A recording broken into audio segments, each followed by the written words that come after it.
नमस्कार दोस्तों, आइए देखते हैं losses in electrical power distribution system, जिसको टीएनडी लॉसेज भी बोलते हैं। टीएनडी लॉसेज जो है पूरे तंत्र में, पूरे सिस्टम में होने वाली हानियों को बोलते हैं टीएनडी लॉसेज, यानी ट्रांसमिशन एंड डिस्ट्रीब्यूशन लॉसेज, है ना। तो ये दो टाइप के होते हैं।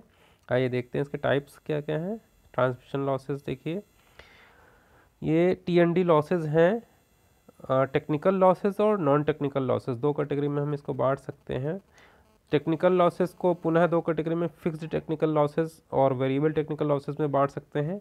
जबकि नॉन टेक्निकल लॉसेस का जो कैटेगराइजेशन नहीं है, उसकी कॉजेज़ हैं, किन वजहों से नॉन टेक्निकल लॉसेस होते हैं। तो पहला पॉइंट है वेंडलिज्म, दूसरा पॉइंट थेफ्ट, चौथा इनएक्यूरेट मीटरिंग एंड पांचवा पॉइंट अनमीटर्ड है। यानी कि इस तरीके की जितनी भी घटनाएं हैं, जैसे बिजली की चोरी होती है, या मीटर हम सही से नहीं लगाते हैं, या मीटर हमारा पुराने सिस्टम का है, वो बहुत एक्यूरेट मेजरमेंट नहीं करता है, या मीटर लगा ही नहीं है, तो ये सारे लॉसेस जो है नॉन टेक्निकल लॉसेस कैटेगरी में आते हैं।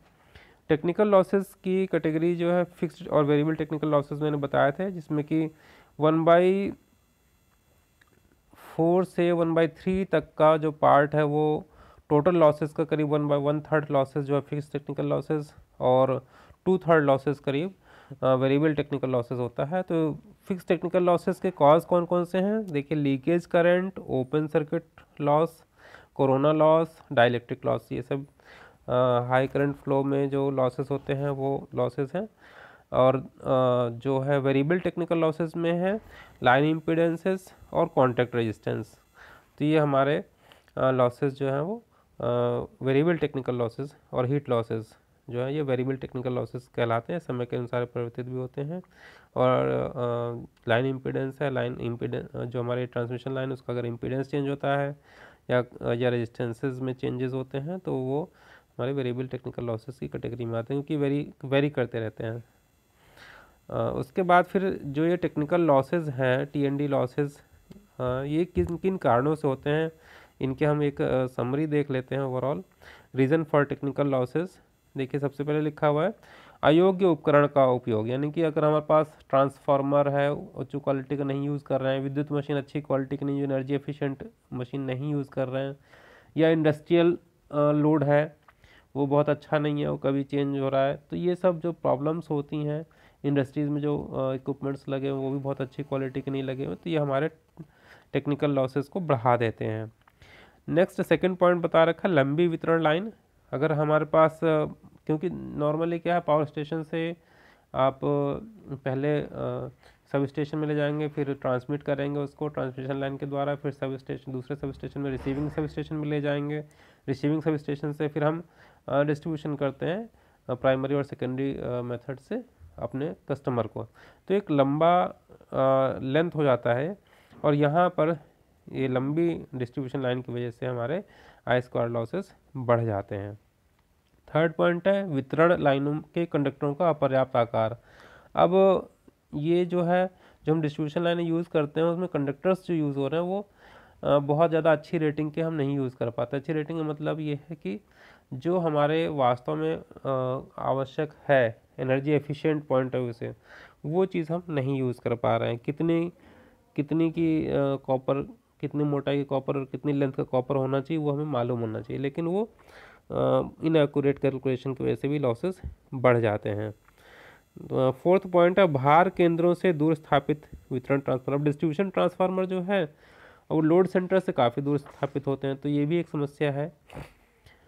फिफ्थ पॉइंट है प्राइमरी एंड सेकेंडरी डिस्ट्रीब्यूशन प्रणाली का लो पावर फैक्टर होना। अब प्राइमरी और सेकेंडरी डिस्ट्रीब्यूशन सिस्टम में पावर फैक्टर लो हो जाता है। इस पावर फैक्टर लो होने के कई सारे रीजंस हैं, हम ये आगे भी हम डिटेल में देखेंगे। तो ये एक बहुत बड़ा कॉज है जो हमारा ट्रांसमिशन लॉसेस, टेक्निकल लॉसेस को बढ़ा देता है ट्रांसमिशन और डिस्ट्रीब्यूशन में। सिक्स्थ पॉइंट है खराब कार्य प्रणाली।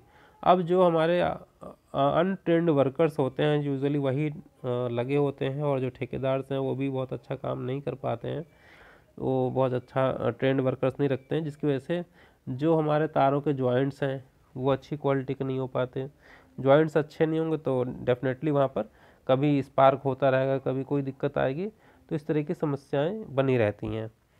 तो ये हमारे खराब कार्य प्रणाली जो हमारी है वो भी बहुत ज़्यादा रिस्पॉन्सिबल है टेक्निकल लॉसेस के लिए।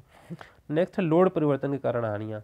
अब लोड परिवर्तन भी होता है, देखिए रात में जो है सभी लोग अपने सिस्टम लाइट्स वगैरह ऑफ हो जाती हैं तो लोड थोड़ा सा कम हो जाता है सोते टाइम, और इंडस्ट्रीज़ खैर चलती हैं, और जो हमारा मॉर्निंग आवर्स है उसमें कुछ टाइम इंडस्ट्री भी बंद रहती हैं, लोड भी वो नॉर्मल सिचुएशन में रहता है। फिर धीरे धीरे जैसे जैसे सुबह से आगे बढ़ता है दिन तो लोड बढ़ता जाता है, लोग अप्लायंसेस यूज़ करना शुरू कर देते हैं, इलेक्ट्रिक अप्लायंसेस यूज़ करना शुरू कर देते हैं घरों में भी, और इसी तरह इंडस्ट्रीज भी कई सारे जो हैं जो रात में केवल बंद रहते हैं और दिन दिन में चलते हैं तो वो भी चालू हो जाते हैं, तो लोड हमारा फ्लक्चुएट करता रहता है। तो फ्लक्चुएटिंग लोड की वजह से भी हमारे लॉसेस जो हैं वो बढ़ जाते हैं।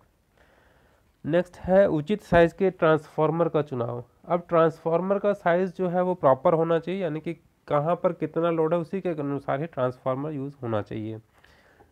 डिस्ट्रीब्यूशन ट्रांसफार्मर एक मैग्नेटिक फील्ड को एक ग्रेन उन्मुख सिलिकॉन स्टील कोर में प्रेरित करने के लिए तांबे कंडक्टर वाइंडिंग का उपयोग करते हैं, यानी कि डिस्ट्रीब्यूशन ट्रांसफार्मर में थोड़ा सा हम ध्यान देते हैं कि ट्रांसफार्मर में लोड लॉस और नो लोड कोर लॉस दोनों होते हैं, तो इस चीज़ का ध्यान रखना चाहिए। तो इसके पॉइंट ऑफ व्यू से ही हमें ट्रांसफार्मर चूज़ करना चाहिए ताकि हम अच्छा एनर्जी एफिशिएंट ट्रांसफार्मर यूज़ करें और उचित साइज़ का यूज़ करें, जिससे कि हमारा पावर लॉस कम से कम हो। कम मांग के समय ट्रांसफार्मर को बंद रखना। अब ये है कि मान लीजिए जब हमारी रिक्वायरमेंट नहीं है, कई सेक्शन मान लीजिए वहाँ पर कई सेक्शंस में बिजली उपयोग हो ही नहीं रही है, इंडस्ट्री में जब जा रही तो बंद हो रखा है, तो उस टाइम पर अगर वो ट्रांसफार्मर बंद हो जाए तो हमारे लॉसेस को कम किया जा सकता है। तो इस प्रकार से हम ये सब कुछ 7-8 पॉइंट के आधार पर हमने रीजंस ढूंढे कि टेक्निकल लॉसेस कितने प्रकार से हो सकते हैं। इसको आप स्टडी करिए और कोई भी दिक्कत होती है तो आप उसको पूछ सकते हैं। Thank you.